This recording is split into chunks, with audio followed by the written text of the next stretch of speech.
he literally just had a really bad trip. Yeah, and that happens very often.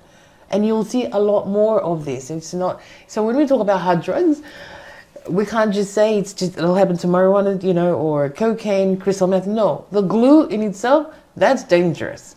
Yeah. Glue is a concern as well because Yes. it's not illegal. No, it's not. And people are taking the tins of glue and Yes. police continue to confiscate, but they cannot charge people. No. How much work are you doing with police? Wow. Initially, when we came in 2019, it was, there was a lot of challenges, teething process you have to go through. But now, 4 years later, man, it's been great working with them. Going in with the narcotics team, for that matter. We know each other really well, helping each other, and obviously trying to help each other the best that we can, both of us, sort of thing. So, the booklets, getting the booklets out with the truth about drugs, just sharing that information if we can.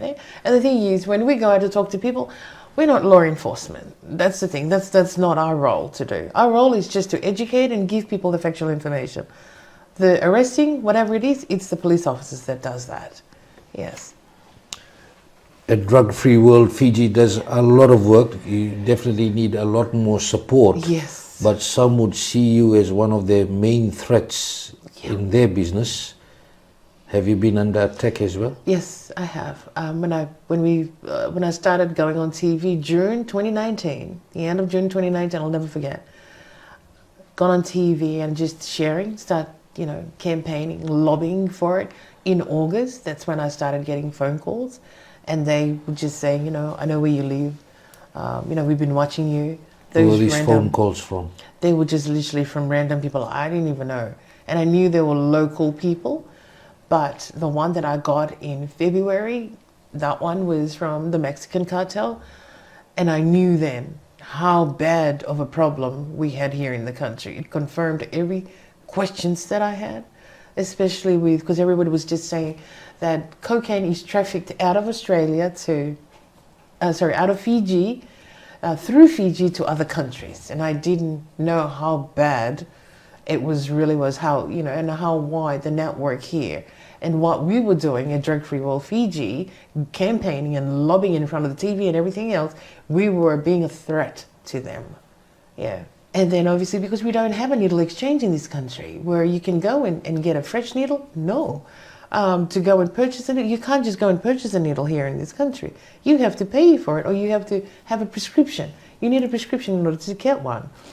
But what we were finding was, you would get, one would say, they would go to a party and one needle, 5 people would share that needle. Yes, they will, put in money, throw in money to actually purchase, one hit for all of them to share one needle. And it was the saddest thing to hear that this was so rampant in the community, and that was happening all across the board. We haven't done research to see the link between HIV and drug use in this country.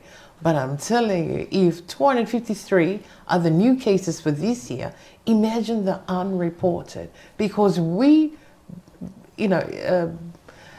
wants to go and get a HIV test. They don't want to do that. So to go and get tested is even far.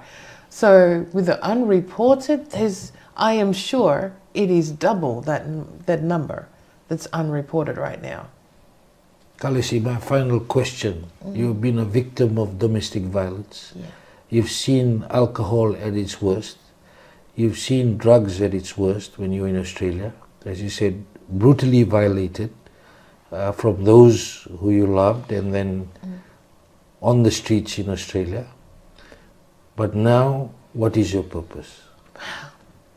I remember my prayer when I was in that cell.